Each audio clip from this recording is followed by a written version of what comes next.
السلام علیکم پیارے پاکستانیوں، کیسے ہیں آپ؟ سب خیریت سے ہیں؟ پاکستان آج کا جو ہمارا ولاگ ہے وہ یہ ہے کہ پاکستان اور سعودی عرب اور عالمی سیاست، ٹھیک ہے، اس میں یہ ہے کہ نئی ڈیولپمنٹس آ رہی ہیں خطے میں جنہوں نے ہلچل مچا دی ہے۔ اچھا، پاکستان اور بھارت کی حالیہ کشیدگی کے بعد خطے میں نئی فوجی اور سفارتی معاہدے سامنے آ رہے ہیں، آپ سب کو پتہ ہے، جنہوں نے عالمی سطح پر توجہ حاصل کر لی ہے۔ اچھا، پاکستان اور سعودی عرب کا دفاعی معاہدہ۔ ذرائع کے مطابق پاکستان اور سعودی عرب نے ایک اسٹریٹجک دفاعی معاہدہ کیا ہے۔ اس معاہدے کے تحت اگر کسی ایک ملک پر حملہ ہوتا ہے تو اسے دونوں پر تصور کیا جائے گا، یعنی اگر بھارت پاکستان پر حملہ کرے گا تو سعودی عرب اس کا ساتھ دے گا، اور اگر سعودی عرب پر حملہ ہوگا تو پاکستان ہر صورت اس کے ساتھ کھڑا ہے۔ ماہرین کے مطابق یہ معاہدہ دونوں ممالک کے درمیان فوجی تعاون کو نئی بلندیوں تک لے جائے گا۔ اچھا، اس کے بعد یہ فوراً ہی امریکی صدر اور ڈونلڈ ٹرمپ کا جو بیان آیا وہ آپ کو میں شیئر کرنا چاہتا ہوں۔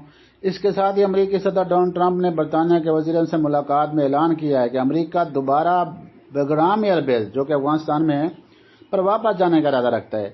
اچانک ہی اس کا یہ بیان سامنے آیا۔ یاد رہے کہ بگرام ایئر بیس کبھی امریکہ کا سب سے بڑا فوجی اڈہ تھا، جہاں سے وہ اچانک عملی جنگی سامان چھوڑ کر بھاگ آیا تھا۔ اچھا، اسی بیان کے تناظر میں افغانستان کا جو سخت رد عمل آیا وہ یہ دیکھیں۔ اچھا، ٹرمپ کے اس کے بیان کے بعد افغانستان کا صدر نے دو ٹوک الفاظ میں کہا ہے کہ ہم کسی صورت امریکہ کو دوبارہ فوجی اڈہ فراہم نہیں کریں گے۔ انہوں نے کہا کہ اگر امریکہ چاہے تو سفارتی تعاون ممکن ہے، لیکن فوجی اڈہ دینے کا کوئی سوال ہی پیدا نہیں ہوتا۔ اچھا، انہی بیان کے تناظر میں کل ہی چین کا بھی موقف سامنے آیا۔ دونوں جانب میں سے چین نے بھی اپنی رد عمل دیتے ہوئے کہا کہ افغانستان کو اپنے مستقبل کے فیصلے خود کرنے چاہیے، کسی دوسرے ملک کو اس خطے میں معاملات میں مداخلت نہیں کرنی چاہیے۔ ماہرین کے مطابق پاکستان اور سعودی عرب کے معاہدے کے بعد خطے میں طاقت کا توازن بدل سکتا ہے۔ دوسری طرف امریکہ